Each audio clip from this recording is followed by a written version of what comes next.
the formation of the hustler government, or what President William Ruto calls it.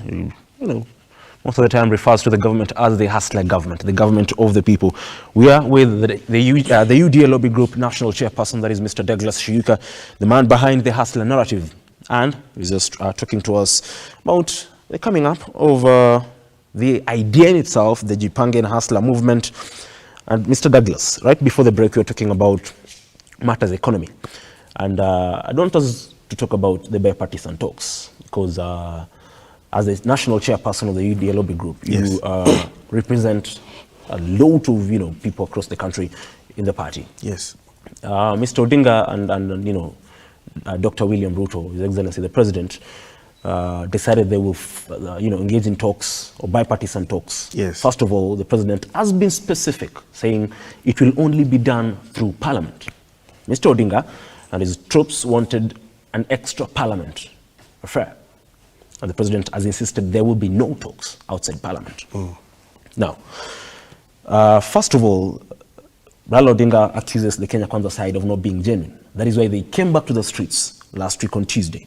And they were to go back to the streets on Thursday if the Kenya Kwanza side had not withdrawn the name of Elders MP Adan Kainan from the list of the bipartisan talks, because they said he's a member of the Azimio One Kenya team. But we do know that the party itself, there is wrangles within the Jubilee Party.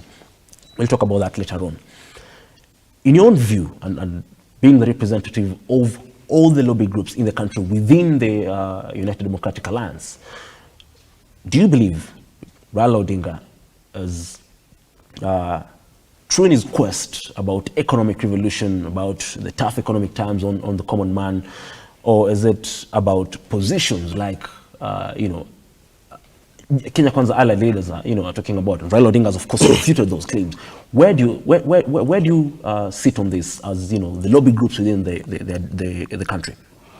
As I said earlier, the leader of opposition, the Right Honorable Raila Amolo Odinga, has never been genuine. Is not a believer in democracy. He can't be believed. Raila Amolo Odinga should respect the democracy and the constitution and the constitutional arms of the government on which they operate. The constitution is not suspended. And therefore, all things should follow the law. Raila Amolo Odinga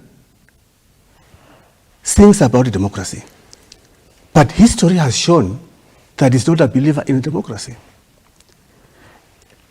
If Raila Odinga is a believer in democracy, why has he not respected Parliament? Because as the opposition, we have the Parliament as an arm of the government to debate and make laws, not outside the Parliament.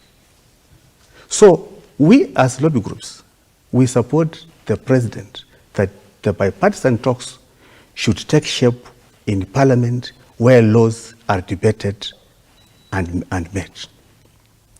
Number two, Raila is not genuine about these demands.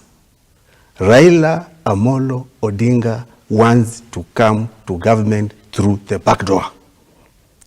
That is what he's doing. He's trying to apply what we call disruptive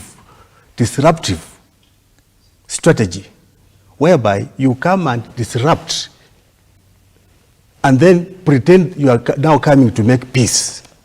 So that is what Raila Odinga is doing. And that is what he has always been doing.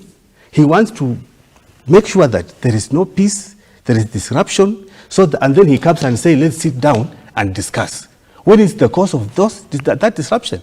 We are not going to allow that. And he cannot hoodwink and think that we in lobby groups, as men as we are, we can follow him. We cannot. He must give the president time to make and fix the economy. Now, Mr. Douglas, Raila Odinga